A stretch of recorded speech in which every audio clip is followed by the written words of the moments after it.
सबसे बड़ा एक हमलावर नीचे ऊपर सब लोग डट के खड़े थे। इतने हमले के बाद भी मनुवाद अगर ताकतवर है तो हमें चिंतन करना चाहिए कि उसका कारण क्या है, क्योंकि इतना खुल के मनुवाद के खिलाफ जब इतने पहरेदार खड़े हैं फिर भी मनुवाद तेजी से आगे बढ़ रहा है और उसकी जड़ें गहरी हो रही है और उसकी जड़ें हमारे घर तक है। तो इसमें एक सबसे बड़ा मेरा सुझाव आपको ये है कि आप अपने परिवार को आंदोलन से जोड़िए, वैचारिकी से जोड़िए। अगर आप अपने परिवार को, यही कहा जाता है ना सबसे बड़ी बात कि भाई पत्नी नहीं सुनती है, अब बताओ घर में झगड़ा कौन कराए, माँ नहीं सुनती है, बहन नहीं सुनती है, भाभियां नहीं सुनती है। उसका एक साधारण तरीका मैं आपको बता रहा हूँ। आपकी बात नहीं सुनती ना तो आप किसी दूसरे व्यक्ति को लाके खड़ा करो। किसी बहुत महिला हम पे ऐसी हैं, आंदोलनकारी नेतृत्वकारी महिलाएं, मिशनरी महिलाएं जो महापुरुषों की विचारधारा को बताने काम करती हैं, उन महिलाओं को अपने घर में लाके अपने परिवार को सबसे पहले शिक्षित करो। क्योंकि परिवार के अगर दो पहिए हैं और एक पहिया अम्बेडकरवाद की तरफ को जाता है और दूसरा पहिया मनुवाद की तरफ को जाता है तो गाड़ी वहीं रहेगी जहां से शुरू हुई थी, गाड़ी कभी आगे नहीं बढ़ सकती। एक परिवार के दोनों पहिए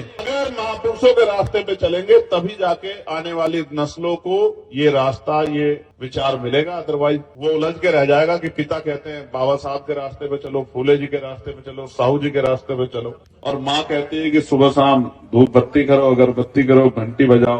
मैं आपको बताना चाहता हूँ कि जब यूजीसी इस देश में आया था तो एक कवि है कुमार विश्वास, वो कहा था चाहे तिल लो या तड़ लो राजा, राई लो या पहाड़ लो राजा, मैं अभागा स्वर्ण हूँ। जबकि वो प्रोफेसर था, मैं अभागा स्वर्ण हूँ, मेरा रोमा रोमा उखाड़ लो राजा। उसके पिता श्री VC रहे वाइस चांसलर, उसकी बेटी लंदन में पढ़ती है, उसकी बीबी सर्विस में, वो खुद प्रोफेसर और कवि रहा है और कहता है मैं अभागा हूँ, मेरा रोमा रोमा उखाड़ लो। ऐसा अभागा बहुजन समाज का बेटा कब बनेगा? मैं मांझी समाज का लड़का हूँ, मैं वैसा अभागा कब बनूंगा? तो उसके अंदर जातीय कुंठा भरा हुआ है और वो कुंठित व्यक्ति है जो कह रहा है कि मेरा रोमा रोमा उखाड़ लो। नाली में रहने, झुग्गी झोपड़ी में रहने वाले को राजा बता रहा है। सर देख लीजिए, जितने भी आंदोलनकारी है उसको गिरफ्तार कर लिया गया है। देख लीजिए पटना का माहौल, देखिए किस प्रकार से आंदोलनकारी उग्र हो गए। पूरे देश के अंदर जहां कहीं भी बहुजन समाज पर एट्रोसिटीज होती है, उस एट्रोसिटीज पर अगर वो व्यक्ति, वो परिवार मेरे पास तक पहुंच जाता है, जिन केसेज में मेरे फोन के जाने के बाद एक्शन हुआ, उस पर रेप केस तक है, कुल्हाड़ी से काटे हुए